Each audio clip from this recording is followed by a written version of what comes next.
Toute l'actualité politique et parlementaire, c'est le journal de 19 h de Public Sénat. Bonsoir à tous. Voici les titres de l'actualité de ce mardi.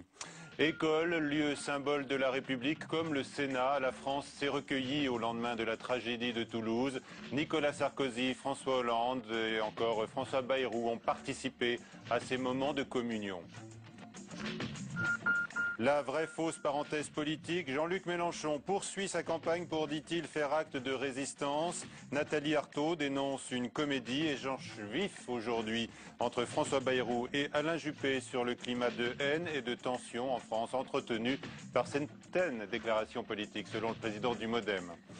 Et alors que rien ne filtre de l'avancée de l'enquête, un détail terrifiant, le tueur semble avoir filmé ses actes avec une mini-caméra fixée sur sa poitrine. Le procureur de Paris n'a pas confirmé tout à l'heure ce témoignage. Les invités du 19 h pour débattre de ce qui s'est passé et de ce climat d'union nationale.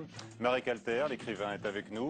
À ses côtés, Bernard Potvin, porte-parole des évêques de France. Et puis le communicant politique Philippe Moreau-Chevrolet est également avec nous ce soir. Une minute de silence donc respectée partout en France. Il était 11 h du matin. Même les petits de certaines écoles maternelles ont été invités à faire le calme, comme ont expliqué les instituteurs, car quelque chose de triste s'est passé. Récit de cette journée avec Marie Brémaud. Une minute de silence observée dans toutes les écoles, collèges et lycées de France. Une minute d'une nation unie dans le silence en mémoire des 4 victimes mortes hier sous les balles d'un tueur fou. Tous les enfants, tous les étudiants, tous les élèves, nous tous, nous sommes concernés par ce qui s'est passé. Ça s'est passé à Toulouse, dans une école confessionnelle, avec des enfants de familles juives, mais ça aurait pu se passer ici. Tous concernés et tous ensemble dans la douleur et l'indignation, au-delà des clivages politiques, au-delà des religions. À l'Élysée, les représentants des communautés juives et musulmanes sont venus afficher leur union, n'en déplaise aux mauvaises langues. Nous sommes embarqués malheureusement dans la même violence, dans la même haine qui nous touche les uns et les autres. Il y a dans ce pays des volontés de monter les communautés les unes contre les autres, et ça je crois que personne n'arrivera à monter les communautés les unes contre les autres. Pas de surenchère, mais à l'Élysée, Joël Mergui et Dalil Boubaker ont reçu l'assurance d'une sécurité renforcée aux abords des établissements scolaires religieux, dans le sud-ouest bien sûr, mais également sur l'ensemble du territoire. La présence policière se veut visible, mais ne rassure pas complètement pour autant. On a toujours peur, ça peut passer n'importe où. On ne peut pas envisager vraiment une sécurité totale ou que ce soit. Les cercueils des 4 victimes ont quitté un peu plus tôt dans la journée l'école juive Ozar Torah à Toulouse pour un ultime voyage. Les dépouilles de Gabriel, Arié, Jonathan et Myriam doivent rejoindre dans la soirée Israël. C'est là-bas qu'aura lieu l'inhumation demain matin. Et il y a quelques instants, justement, Nicolas Sarkozy et François Fillon ont participé à un hommage aux 3 enfants juifs et aux rabbins froidement assassinés hier. Ils se sont recueillis devant les dépouilles des victimes. Alain Juppé, lui, accompagnera les familles en Israël. Un autre hommage, notons-le, sera rendu demain à Montauban aux 3 victimes militaires, les parachutistes. Le chef de l'État sera sur place, ainsi que de nombreux ministres. François Hollande a annoncé sa présence, de même que Marine Le Pen, demain à Montauban, et également François Bayrou. Le tueur a tiré à bout touchant, selon l'expression du procureur de la République de Paris, François Molins, qui a tenu une conférence de presse aujourd'hui, alors qu'aucune piste n'est écartée. Cet autre détail renforce l'effroi. L'assassin avait, selon un témoin, une caméra sanglée sur la poitrine, ce que n'a donc pas confirmé le procureur. Mounir Soussi. Un élément troublant a rythmé la journée des enquêteurs. Selon un témoin de la fusillade de l'école juive hier, le tueur aurait filmé ses crimes à l'aide d'une caméra de ce type, essentiellement utilisée par les sportifs de l'extrême. Une information validée ce matin par le ministre de l'Intérieur, mais non confirmée par le procureur de Paris en charge de l'enquête.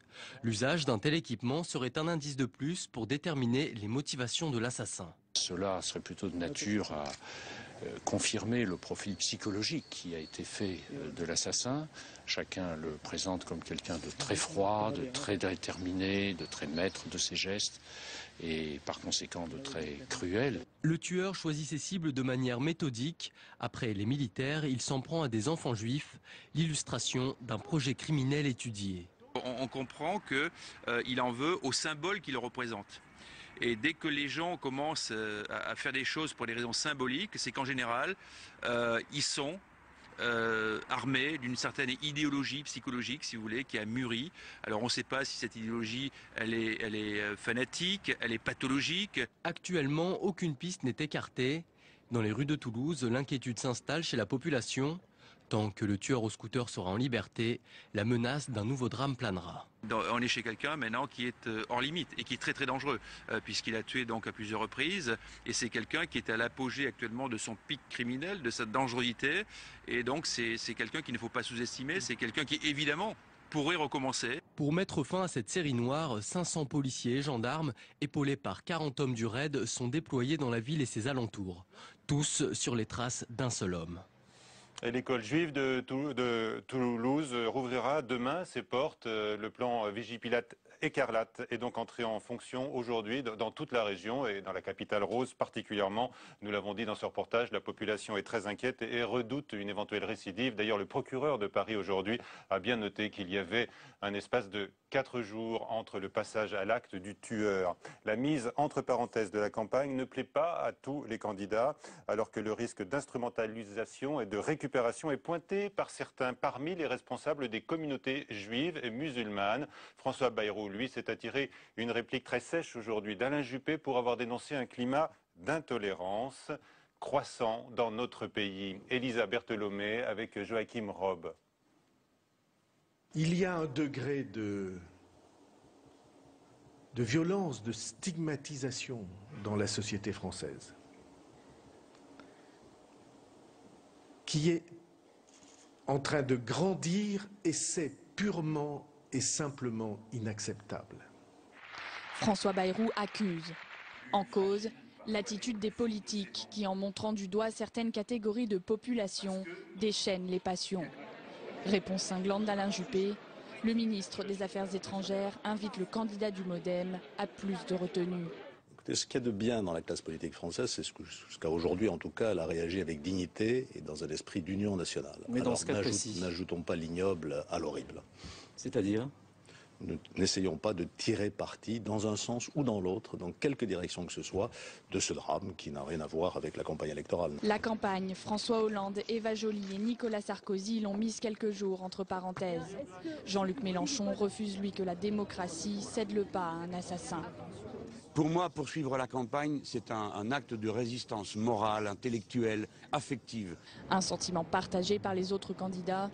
Philippe Poutou, Nicolas Dupont-Aignan ou encore Nathalie Arthaud, tous ont décidé de poursuivre leur campagne. Et ils dénoncent l'utilisation de cette tragédie. Chacun se pose la question de quel est l'acte, la décision, la déclaration, le mot qu'il va pouvoir dire, qui va le distinguer et qui va finalement le mettre en avant. C'est ce que j'appelle une instrumentalisation justement de ce drame. Et il y a évidemment beaucoup d'arrière-pensée électorale. Et même dans l'idée de suspendre la campagne, vous voyez, c'est un coup électoral. Un coup électoral accepté par le CSA. L'institution a décidé de suspendre les décomptes de temps de parole quand les candidats évoquent le drame de Toulouse. Avec nous, donc, l'écrivain Marie Calter, bonsoir. Merci d'être avec nous. À vos côtés, Monseigneur Bernard Potvin, le porte-parole de la conférence des évêques de France. Avec nous également, Philippe Moreau-Chevrolet, spécialiste de la communication politique. La communication politique qui ne disparaît pas tout à fait durant ces heures sombres. Elle continue. Elle continue. Vous allez pouvoir nous en parler et nous livrer votre analyse dans un instant. Marie Calter, d'abord. J'ai entendu hier Serge Klarsfeld évoquer le Moyen-Âge pour trouver des précédents aussi dramatiques que la tuerie de Toulouse. Écoutez, bon, je ne sais pas. Dans notre pays. Oui. Je pense que c'est inadmissible, bien entendu. Bon, ça, tout le monde l'a dit. Mais, vous savez, quand on parle de fous, chaque peuple, chaque village a son fou. Il représente le village. Il faut se poser la question, sur la responsabilité de notre société, de la manière dont nous discutons des problèmes essentiels de la coexistence entre les différentes communautés, parce que ces communautés existent, hein, et l'instrumentalisation de cette situation par un fou. Oui. Bien sûr, un fou psychopathe. Hier, j'ai entendu à la télévision parler de psychopathe. Hitler aussi était un psychopathe. Les résultats, 47 millions de morts. Ce n'est pas...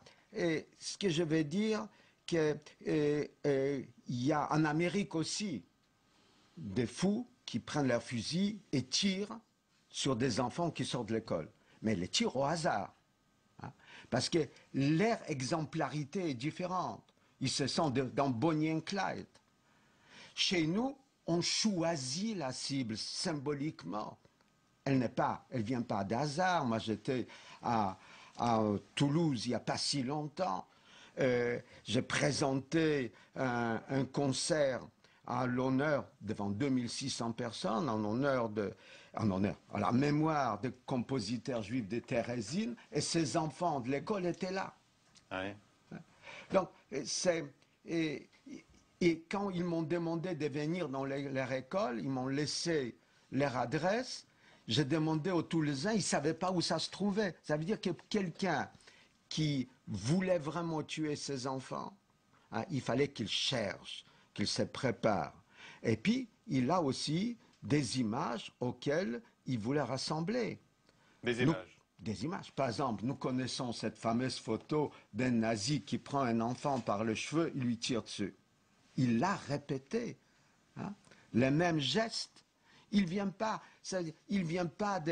nous ne sommes pas des pages blanches, des tabula rasa. Nous avons une mémoire. On est fou, on n'est pas fou. Nous avons chacun une culture, une mémoire.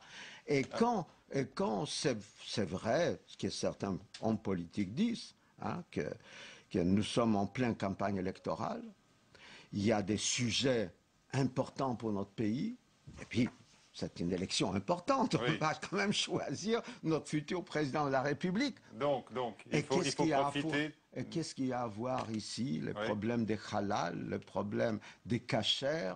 Qu'est-ce qu'il y a à voir la nourriture de tel ou tel groupe qui habite notre pays? Si ces thématiques ont été abordées récemment, ont pu avoir un effet sur le fou du village, comme vous le dites. Monseigneur Potvin, votre avis là-dessus? Il n'y a pas de mots d'abord. Parce que je note quand même que les responsables des communautés musulmanes et juives mettent en garde contre toute instrumentalisation. Hein. Nous partageons ce point de vue. Du côté catholique, c'est évident. Et les chrétiens, d'ailleurs, les communautés chrétiennes ont co-signé un texte catholique, orthodoxe et protestante. Il n'y a pas de mots pour dire ce qu'on ressent. Il n'y a rien pour qualifier cette horreur. Il y a des enfants qui ne sont pas rentrés chez eux. On a volé le rire des enfants. Et toute la République doit faire cohésion autour de ça. C'est là que la chose est dramatique. Et moi, je ne sais pas bien s'il faut suspendre ou pas la campagne. Quelque part, je m'en fous de savoir si elle doit être suspendue.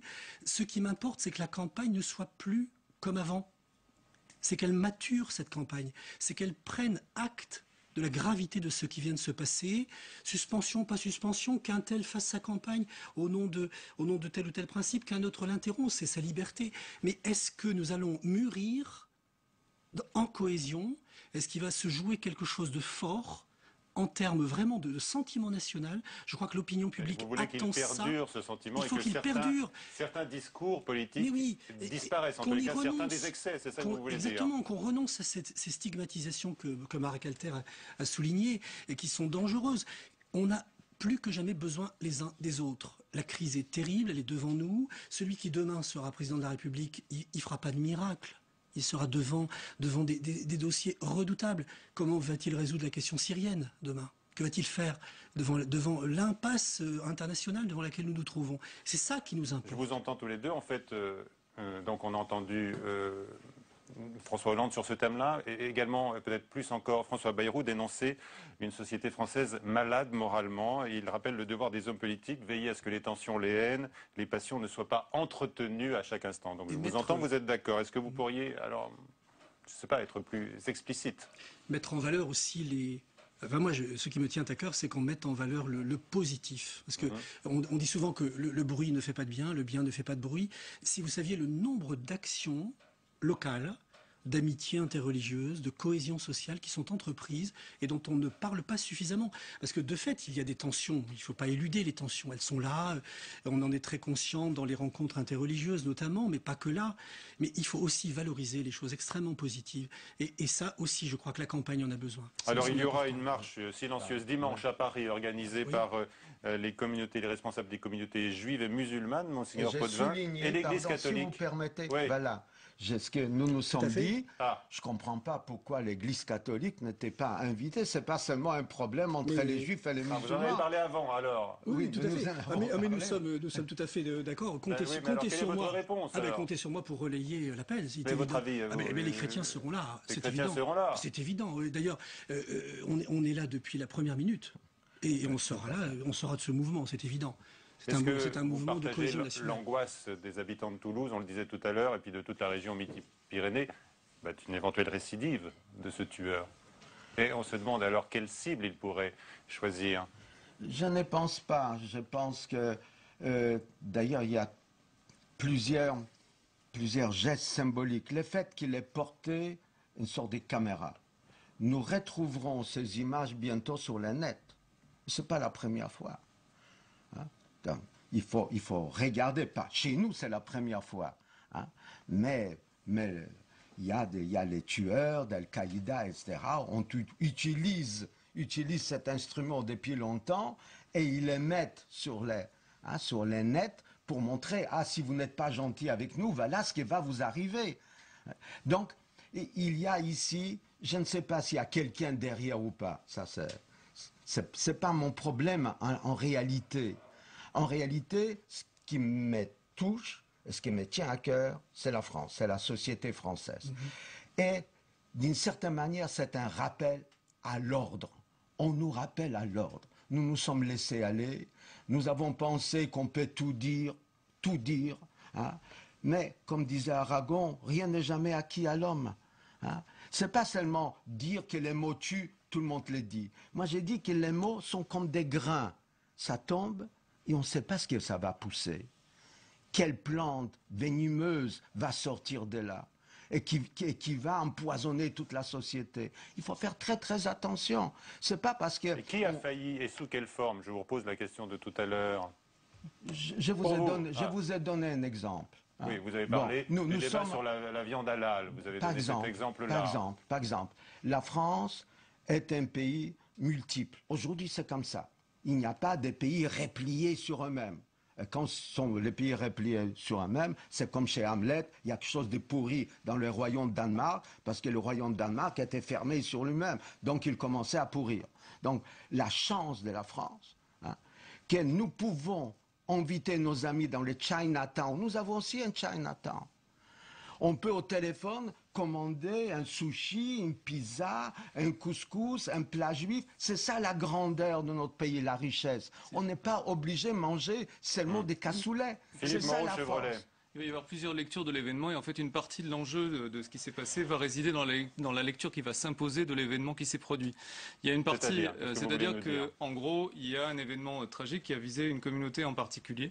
On peut dire d'une certaine façon qu'un climat s'est installé, ça c'est ce que la gauche et le PS va probablement dire, en tout cas les opposants à Sarkozy vont probablement dire, le climat, on est responsable de ce climat qui s'est installé de haine entre les différentes communautés. Des discours ont été tenus sur la viande halal, etc. Et la réponse en face que peut faire Sarkozy, c'est attendez, moi je représente l'ordre, je suis le garant de la sécurité nationale, je suis garant de l'ordre. Ce qui s'est passé a peut-être d'autres explications, d'autres causes. Il n'y a pas qu'une seule lecture qui est celle que vous faites de l'événement. Il peut aussi y avoir une lecture qui peut être des extrémistes d'une nature totalement différente, par exemple islamistes, etc. Donc il y aura un enjeu sur la lecture de l'événement. Il faut rester prudent en tous les cas à ce stade, puisqu'on ne nous dit rien, évidemment, et c'est normal de l'évolution de l'enquête. On espère qu'elle progresse. Et la lecture qui s'imposera dictera ce qui va être perçu par l'opinion. Alors Philippe Moreau-Chevrolet, donc la campagne est mise entre parenthèses par certains candidats. Ah non, elle continue. Est-ce qu'elle l'est vraiment? Non, elle continue, bien sûr. C'est-à-dire, que voulez-vous dire? Sous quelle forme? Sarkozy a récupéré en fait une position centrale dans l'espace politique par cet événement. Ce qui est endosse à nouveau son costume de président de tous les Français. Absolument, puis ça rassembleur au moment d'une union nationale. Et ça va de pair avec son discours de campagne, c'est-à-dire qu'il y a une coïncidence entre sa position et son discours de campagne qui était « je vais protéger la France et les Français contre ce qui peut leur arriver finalement de pire ».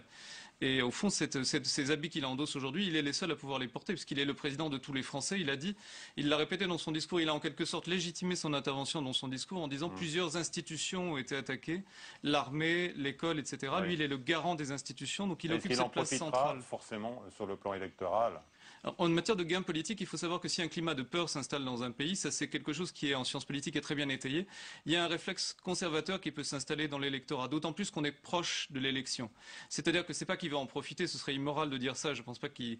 Voilà, c'est pas le débat, mais dans les faits, oui, il y a un gain politique qui peut être obtenu parce qu'il y aura un réflexe de protection de l'électorat qui voudra se protéger contre une peur, et à partir du moment où on met en place un plan Vigipirate écarlate et que par ailleurs on dit à la population il y a un risque d'un tueur en liberté qui peut tuer vos enfants, c'est quand même moralement extrêmement lourd, alarmant. Vous dites c'est presque naturel. Là, on ne peut même pas parler donc d'instrumentalisation, de récupération. C'est une position de Sarkozy qui est inattaquable par ses adversaires. Personne au PS ne va prendre le risque de dire que Sarkozy veut instrumentaliser un phénomène pareil. On voit le candidat socialiste être très présent, là également, hier à Toulouse, demain à Montauban, hier soir à Paris, dans la même synagogue de la rue Notre-Dame de Nazareth. Il se projette comme étant le prochain président. Il adopte aussi la posture.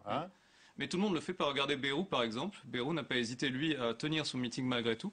Et aujourd'hui, la voix qu'on entend, qui est une voix un petit peu différente, et qui dit attention, il faut quand même qu'on garde à l'esprit que c'est un certain discours qui nous a amené là. Cette voix-là, c'est celle de François Bayrou et de personne d'autre. Et au fond, lui, il a compris que la campagne continuait. Et il a continué la campagne. Et aujourd'hui, il est entendu. Et il y a peut-être une leçon ou quelque chose à entendre. C'est que je pense que les Français ont besoin aussi d'avoir plusieurs voix différentes sur cet événement et pas uniquement la voix de Nicolas Sarkozy. Et ça, Bayrou l'a compris. C'est peut-être une intuition qui est forte pour lui. C'est-à-dire que je pense que les gens ont envie d'entendre plusieurs interprétations. Un commentaire, j'ai envie de vous demander, Monseigneur Potvin, parce qu'un commentaire politique sur ce qui vient d'être dit. C'est très intéressant. La répartition des rôles qui vient d'être décrite est très éclairante. Moi, je la trouve. Merci pour aussi toute cette symbolique partagée par chacun. Et moi, ce qui m'importe, c'est que la campagne continue autrement. Qu'elle se soit interrompue ou pas, c'est qu'elle continue autrement.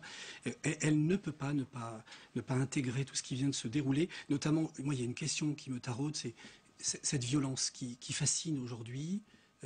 Jacques Arel, le psychiatre, en parle beaucoup mieux que moi. Il dit qu'est-ce qui fait qu'aujourd'hui on est à ce point fasciné par la violence? Qu'est-ce qui fait qu'on arrive à cette froide violence telle qu'elle vient d'être décrite?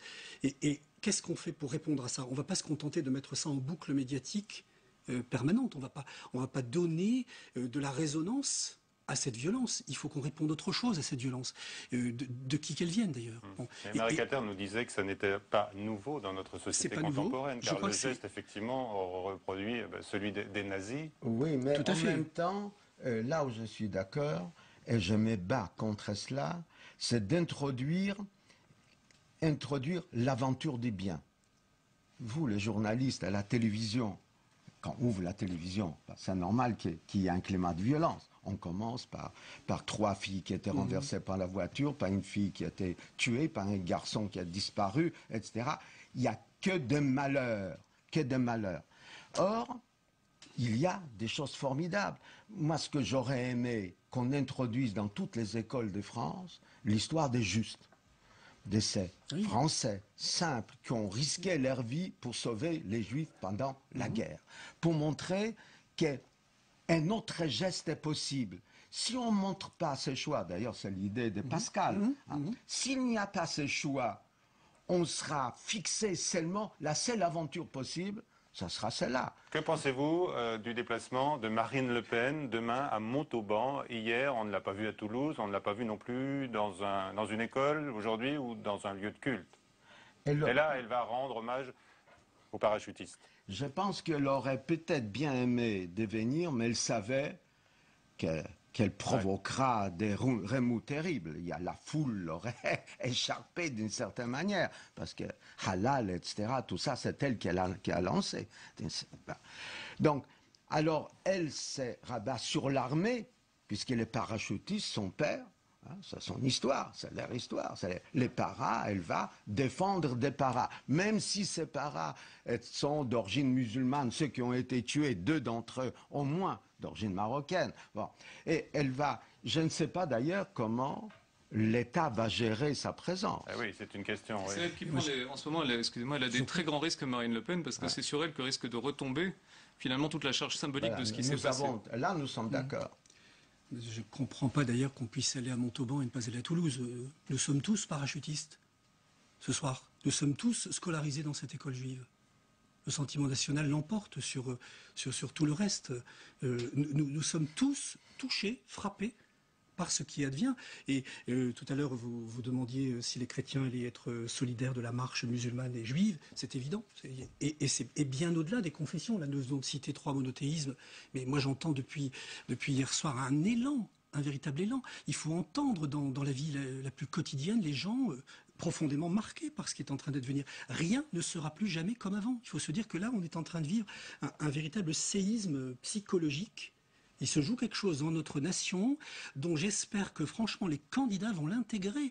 Quand on entend ce soir certains commentaires, c'est encore pitoyable de niveau, d'en rester encore à comme si on continue pas. Mais c'est pas là qu'est le problème. En fait, c'est qu'on doit intégrer nos candidats. Mais voilà. Ça veut dire qu'il faudrait que nous tous, les Français qui nous écoutent et qui nous regardent, intègrent cela. Qu'on intègre, exactement. Oui, tout à fait. C'est là où c'est important. Sans précédent dans toute l'histoire de la Ve République. Il n'y a jamais eu quelque chose comme ça. C'est un fait divers sanglant sur fond d'une crise majeure. Et c'est vrai que c'est dangereux parce que ça peut partir dans toutes les directions. Alors, il est possible que ça vienne à une prise de conscience nationale des événements, mais ça peut aussi rebondir dans d'autres directions plus dangereuses. Hier, il y avait une manifestation spontanée. Après la synagogue, Place de la République. Place de la République. Bon, la police a dit 5 000, je pense qu'on était au moins 20 000 parce que les premiers étaient arrivés déjà à la Bastille et les derniers étaient encore à la République. Donc à peu près 20 000. Mais la majorité n'était pas juive. C'est ça qu'il fallait dire et expliquer à la télévision. C'est cet élan de solidarité. Parce que si chaque communauté doit pleurer ses propres morts, alors, comme disait Coluche, chacun chez soi et bonjour chez vous. Ça n'a pas de sens. C'est pas ça une nation. Tout le monde a été frappé par le fait que c'était des enfants et il y a assez peu de gens qui ont retenu que c'était des enfants juifs. Finalement, il y a un message quand même dans cette symbolique-là. Oui, mais justement, qu'il y ait des musulmans. Il y avait des acteurs algériens qui s'approchaient de moi. Il s'est présenté. Je suis un acteur algérien, je suis là avec vous. C'est extraordinaire. J'avais les larmes aux yeux. La question du nouvelobs.com, notre partenaire, était celle-ci aujourd'hui concernant justement la suspension de la campagne électorale. Fallait-il le faire? Et vous avez été 54% à répondre non à cette question. Mais on l'a vu au cours de cette émission. Les gens ont besoin d'entendre d'autres personnes que Nicolas Sarkozy parler de cet événement. C'est normal, on est en campagne et il y a une ouverture qui s'est faite à d'autres points de vue que celui de Nicolas Sarkozy, d'autres points de vue politiques, j'entends, importants. Et voilà, le public demande ça. Elle se poursuit, vous nous l'avez dit, en fait, cette campagne avec le vœu exprimé par Monseigneur Potvin que le discours de certains hommes politiques change. Mute.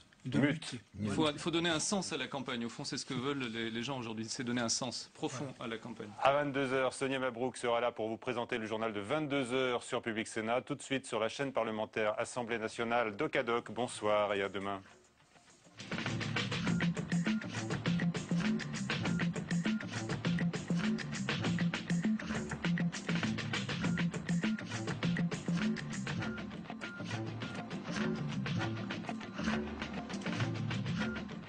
Chaque jour, ce sont près de 8000 navires français qui partent en mer. Hausse des prix du pétrole, quotas, impératifs environnementaux. Quel avenir pour les pêcheurs français? D'une campagne à l'autre, direction la Seine-Maritime. Rencontre avec Didier et Michel, pêcheurs et marailleurs. Dans une seconde partie, gros plan sur le projet éolien offshore du Tréport. Un projet combattu par les pêcheurs et soutenu par les écologistes. D'une campagne à l'autre, ce soir à 23h15 sur Public Sénat. Se renseigner sur les programmes. Voir ou revoir les émissions.